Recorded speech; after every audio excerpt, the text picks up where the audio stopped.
Caso 97-90-302. Yuri Ulkin.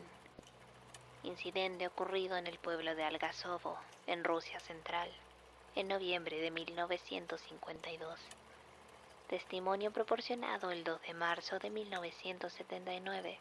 Grabado en cinta el 15 de abril de 1997. Graba Gertrude Robinson.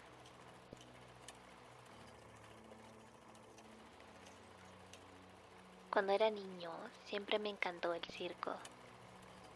Crecí en el pequeño pueblo de Algazovo, en lo profundo de los bosques de las estepas. Éramos diminutos, muy por debajo de la percepción del distrito Dreisoved, y por lo tanto éramos una comunidad bastante pobre, con poca esperanza de ser añadidos a las rutas circenses, como algo más que un apeadero. Cada año mi padre solía llevarnos a mi hermano Iván y a mí, y recorríamos el trayecto hasta Morshank para ver el circo en cuanto llegaba. Malabaristas, acróbatas, animales salvajes. Me cortaba la respiración cada vez. Mis favoritos eran los payasos. No como ustedes se lo imaginan.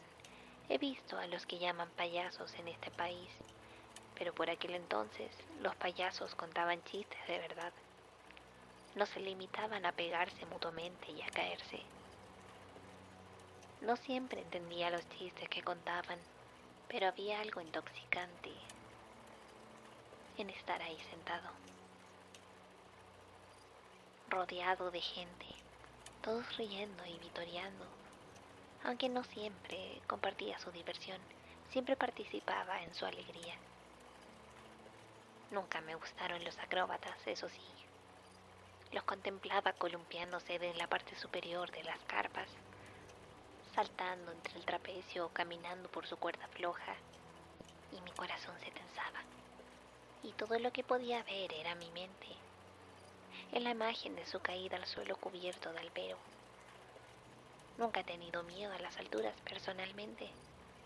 Solía pasar la mitad de mis veranos en la copa de los árboles más altos que pudiera encontrar. Cuando tenía 6 años, mi mejor amigo Björn cayó mientras estábamos escalando juntos. Sobrevivió, pero se rompió la pierna tan gravemente que aún hoy camina cojeando. Desde ese momento largo y terrible en el que lo vi caer, cada vez que veía a los acróbatas surcar el aire me era difícil no cerrar los ojos.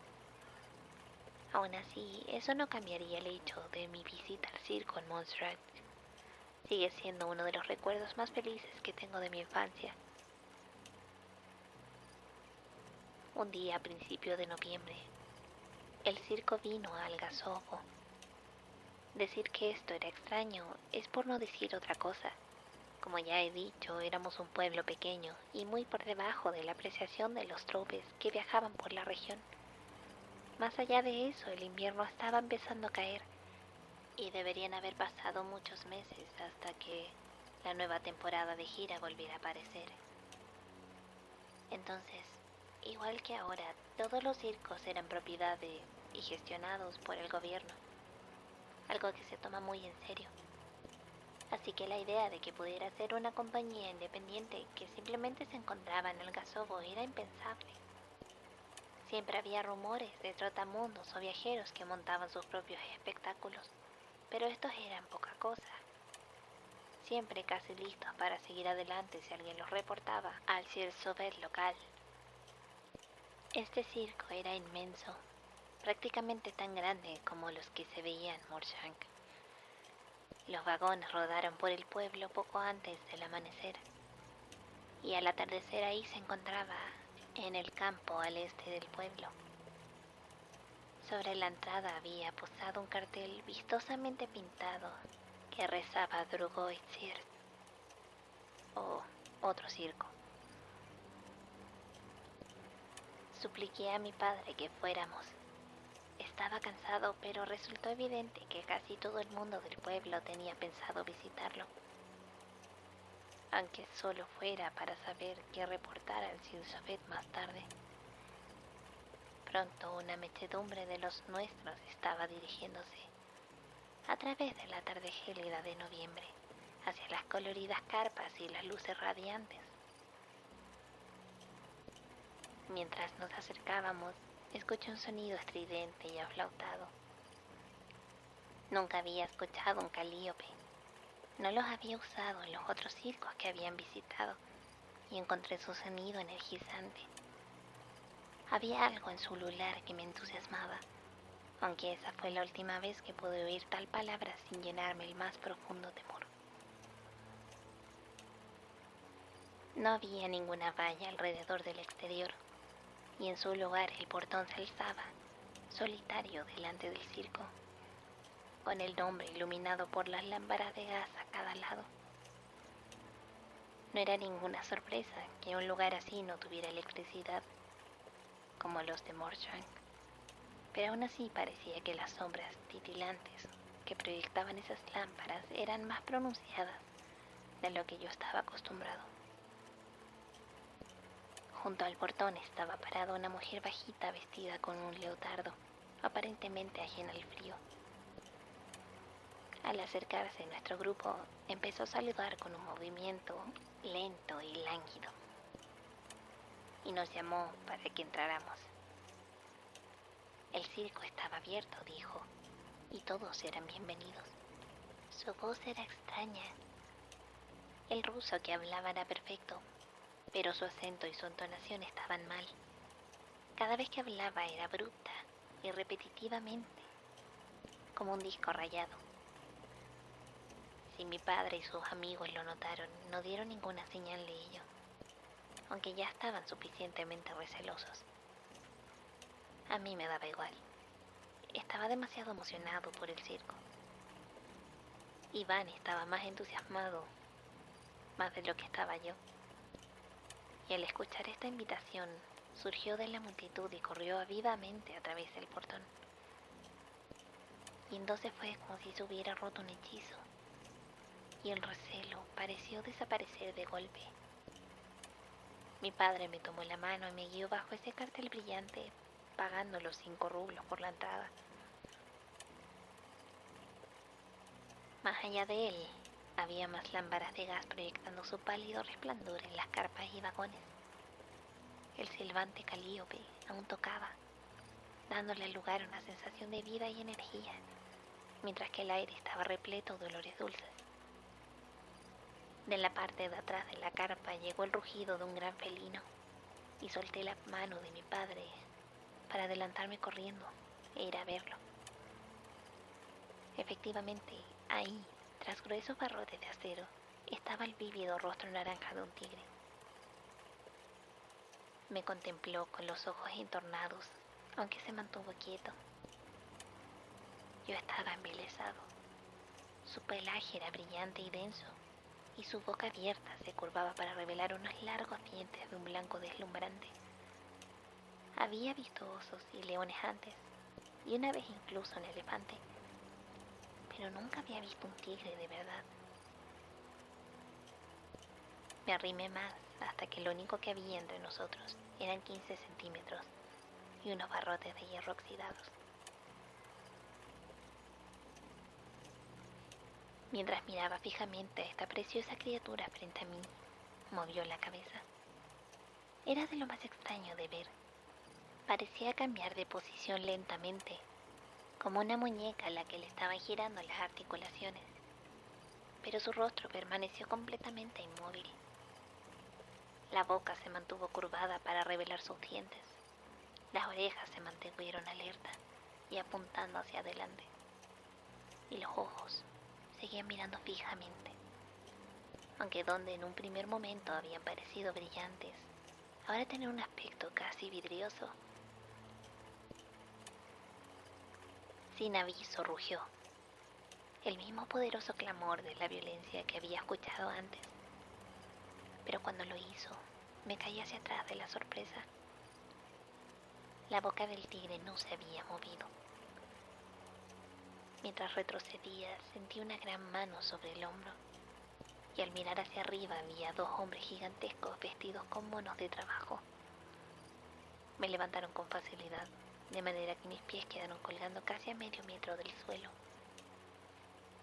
Hablaban un ruso rápido y tosco, y sus palabras parecían intercambiarse entre ellos, diciéndome que detrás de la carpa estaba fuera de los límites y que debía dejar tranquilo al tigre, porque no estaba listo para actuar todavía.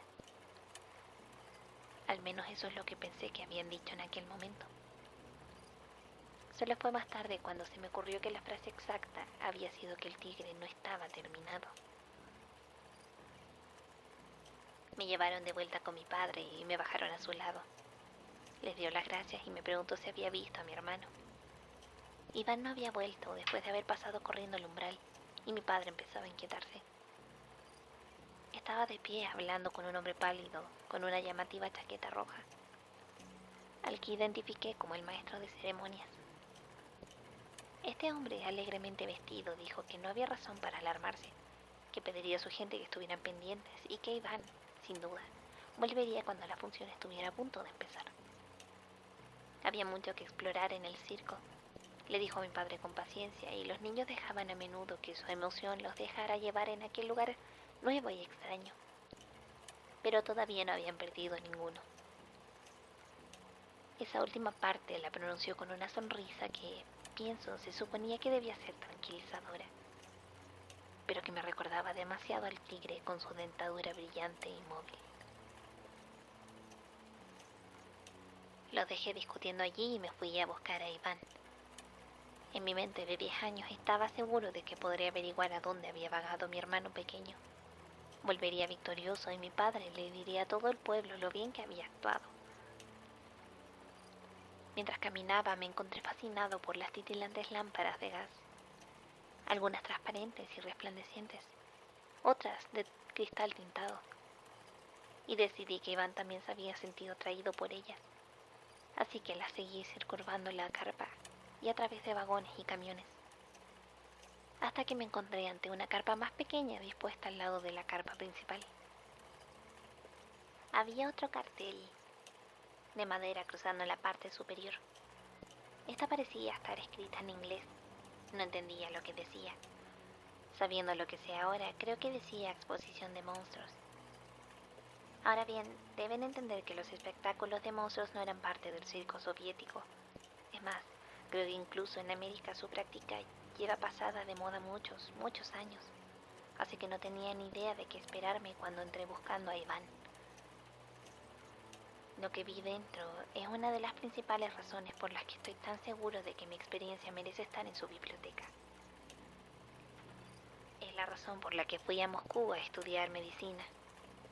Porque la gente, si es que puede ser llamada así, que vi ahí dentro, eran de una proporción y formas corporales tan grotescas que me obsesioné con aprender cómo era que podían seguir viviendo. Solo fue cuando llevaba muchos años de entrenamiento médico que acepté finalmente que, científicamente, tales cosas no eran posibles. Una boca no puede funcionar si está ubicada en otro sitio que no sea la cara. Las extremidades no pueden doblarse como la goma. Un hombre no puede caminar ni hablar, ni mirar sin cabeza. Espero que me disculpen por mi carencia de descripciones precisas. Hace 27 años de aquella noche, y ya no puedo distinguir con claridad lo que recuerdo y lo que es una pesadilla. Caminé por las filas de jaulas. Aquellos otros clientes que habían logrado llegar a esta carpa se daban la vuelta rápidamente, marchándose con rostros pálidos y piernas temblorosas. Pero yo estaba decidido a encontrar a Iván. Cerré los ojos mientras caminaba, abriéndolos solo momentáneamente cada pocos pasos para comprobar si estaba allí. Lo llamé, pero no hubo respuesta ni de mi hermano ni de las criaturas silenciosas en sus jaulas. Por fin llegué al final de la carpa. La última jaula estaba vacía, salvo por un gran saco de arpillera. Estaba atado con una cuerda gruesa, envuelto tan firmemente que se abombaba por los huecos de su atadura. Me reconfortó momentáneamente el hecho de que era demasiado grande para ser Iván. Aún así me encontré acercándome a él con la curiosidad sobrepasando por un momento mi creciente sensación de pavor.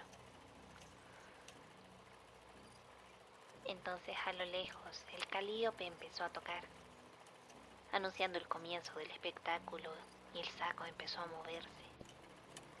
Se contorsionó, palpitando y latiendo como el estómago de un animal herido, y cayó pesadamente hacia adelante.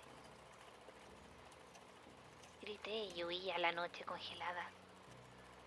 Solo fue cuando estaba a punto de pasar de vuelta por las puertas de madera que me detuve, recordando que aunque Iván hubiera oído como yo, mi padre seguía en ese lugar terrible. Tomé la resolución de rescatarlo y me di la vuelta hacia la carpa principal. La luz se derramaba por las entradas abiertas, mientras el calíope seguía tocando. Al entrar vi a dos payasos peleándose. No eran las rutinas bufonescas a las que estaba acostumbrado, repletas de juegos de palabras y sátiras, sino una violencia crujiente que nunca antes había visto. Uno de ellos, colosal y ceñudo, vestido de topos blancos y morados, clavó al suelo a su compañero más menudo, cuya camisa de un amarillo brillante estaba ahora estriada de rojo. Con cada golpe, el payaso grande, el público, entre el que podía ver claramente a mi padre, aullaba con risa y vítores. La risa no sonaba bien. Nada de aquello estaba bien. Era como si estuviera mirando una carpa llena de extraños sanguinarios, cada uno de los cuales portaba un rostro que había conocido desde que nací. Entonces mi mirada se desvió hacia arriba, a la cuerda floja tendida entre los altísimos postes de la carpa, y se me detuvo el corazón. A medio camino, tambaleándose en unas piernas demasiado cortas para mantener el equilibrio en condiciones, estaba Iván. Olvidé todo lo demás mientras lo veía ahí, y los sonidos del mundo a mi alrededor se desvanecieron. La pregunta de cómo había acabado ahí, o cómo había llegado a la mitad de aquel fino alambre de metal, ni siquiera se me pasó por la cabeza. No podía pensar en nada más que en ese siguiente paso que lo mandaría desplomado al suelo, embadurnado de arena, maquillaje y sangre. Nadie más del público o de la pista parecía haberse fijado en él ahí arriba, y mi garganta se había cerrado demasiado herméticamente como para llamarlos. No podía hacer nada más que mirar cómo Iván daba otro paso en la cuerda floja. Oscilaba hacia un lado y luego hacia el otro, y podía ver que estaba llorando. Sus lágrimas caían al suelo como solitarias gotas de lluvia. Di otro paso, y luego otro. No cayó. Contemplé con asombro cómo mi hermano, de 7 años, caminaba y caminaba. Mi corazón seguía encogido de miedo y no podía respirar. Iván dio el paso final. Levantó el pie derecho y lo puso sobre la plataforma en el poste de la carpa contraria. Lo había conseguido. Se aferró al poste y se movió alrededor de él y fuera de vista.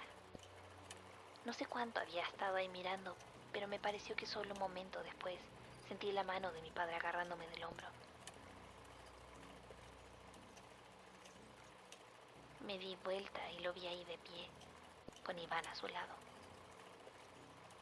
Tenía cara de haber comido algo echado a perder, y sin decir una palabra nos guió fuera del circo y de vuelta a casa. El campo estaba completamente vacío la mañana siguiente. Nadie de nuestro pueblo habló nunca de esa noche, y cuando el circo estatal vino a Moorjang el año siguiente, mi padre no ofreció llevarnos, y nosotros no lo pedimos. Durante muchos años pensaba que podría haber sido un sueño extraño, o un recuerdo distorsionado, puesto que nadie reconoció nunca que hubiera pasado. Pero le pregunté a Iván cuando éramos mayores y, titubeando, dijo que recordaba que el circo vino, pero que todo después de correr a través de la puerta era un borrón. Le insistí más en el tema y solamente negó con la cabeza. No recordaba lo que había pasado, dijo. pero aún tenía pesadillas terribles. Cada noviembre, alrededor de cuando el circo había venido al Casobo, soñaba que estaba ahí otra vez. Podía oler el serrín y oír el calíope tocar, pero no se podía mover. En el sueño se encontraba firmemente atado con cuerda áspera y atrapado dentro de un grueso saco de arpillera. Yo me acordaba de esas noches. Siempre despertaba gritando. Comentarios finales. Parece, por lo que veo, que Yuri Udkin y su hermano fueron bastante afortunados en su encuentro con el circo, ya que ambos escaparon solo con un trauma mental considerable. Un resultado definitivamente suave para un encontronazo con la troupe de Gregor Orsinov, especialmente porque esto habría pasado durante el punto álgido de su gira. Si fue en los 70, después de que Denikin se marchara, entonces sería menos sorprendente. Pero tal cual está, me parece algo increíble que el pueblo entero parece haber sobrevivido en una pieza. Obviamente es algo bueno el que los niños sobrevivieran, pero hace que se despierte mi interés en Ivan Udkin. Desafortunadamente parece que falleció en 1984, pero debería haber sido alguien más especial.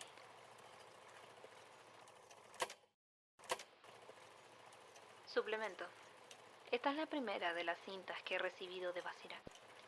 Por suerte parece que Gertrude no fue tan negligente en marcar en condiciones estas cintas como lo fue con el resto del archivo. Si bien proporciona un contexto interesante para el testimonio de Leni Denikin y este circo extraño, admito que es decepcionante que no resuelve ninguna de mis preguntas más urgentes sobre las cintas de Gertrude. ¿Por qué empezó a grabarlas? ¿Y por qué paró? Si lo hubiera estado haciendo tan bien hasta su muerte, es probable que hubiera recorrido una gran parte del archivo. Y por otra parte, no hubiera tenido que buscar esta grabadora escondida en el cuarto de almacenaje, cubierta de polvo y telarañas. Además, claramente ella sabía mucho más de lo que está pasando, de lo que yo había asumido previamente. Esta no es la primera vez que se enfrenta al otro circo, o el circo de lo ajeno, o como quiera que se traduzca. Supongo que tendré que devolverle la cinta a Basira y esperar que me pueda conseguir otra. Es exasperante tener que limitarme a esperar así, pero no hay mucho más que pueda hacer.